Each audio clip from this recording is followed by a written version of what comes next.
If you work in technology, it's not long before you're given the choice between C2C and or W2. And if you have an unemployed girlfriend like I did, you might think to yourself, hey, she could be the corporation. She could make money. This might work for us. And then, so we did.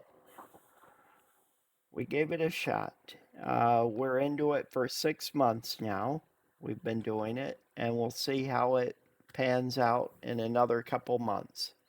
Um, so I had a non-working girlfriend. She didn't have a job. There were reasons, some illnesses in the family, so she needs to run around and take care of them. And that's it. So it seemed like this is something she could do and make money and still get Social Security years. So maybe that'll work out for us both. So she formed LLC in Texas. She's has one employee, me, and she is the sole owner.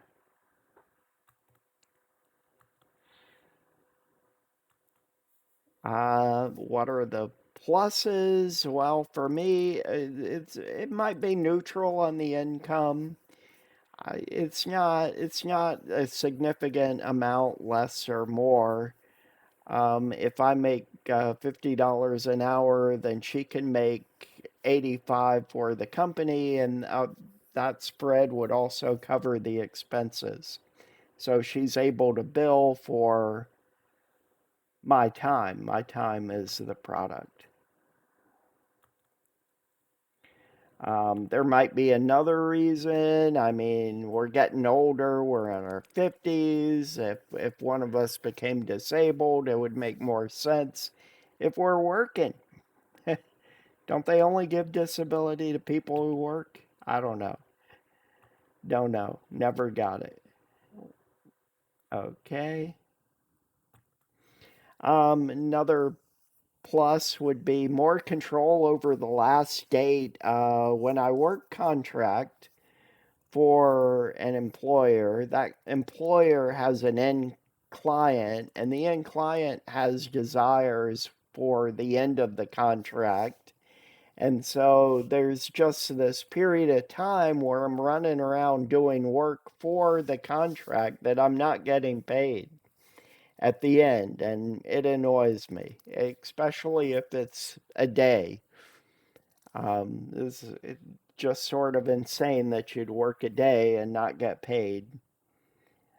So if my girlfriend is the employer, I'm counting on that not happening.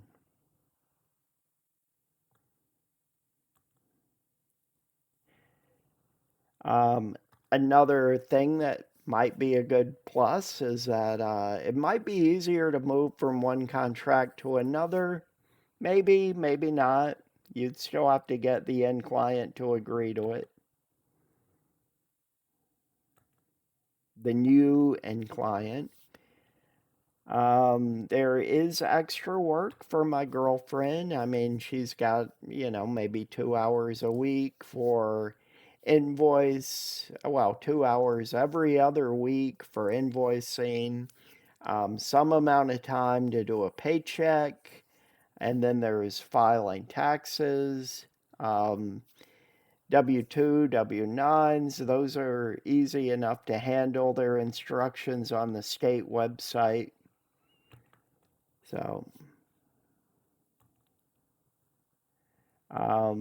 one of the weird things is that my girlfriend went from unemployed to now having a business account that I don't have access to. So, she's got money sitting in an account I can't touch. Gee, that's weird. And her business is basically billing for my time. She feels really empowered now. She's making money every month. That's sort of cool.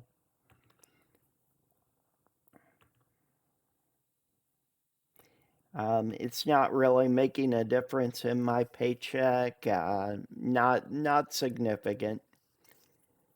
We've been doing this 6 months. We'll look at it at the end of the term and see if it's better or worse.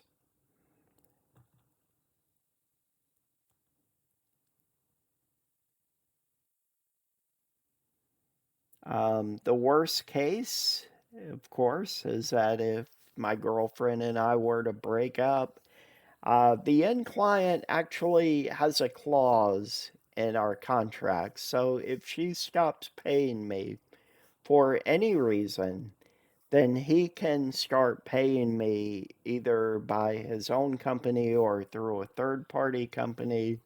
And the rate is also set. So I won't lose anything. In fact, I might be slightly better off.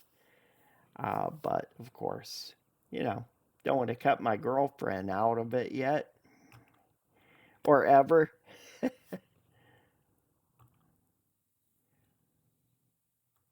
There were additional expenses to set up the company, $300 filing fee, $100 background fee, background check. She's got to save money for Social Security taxes.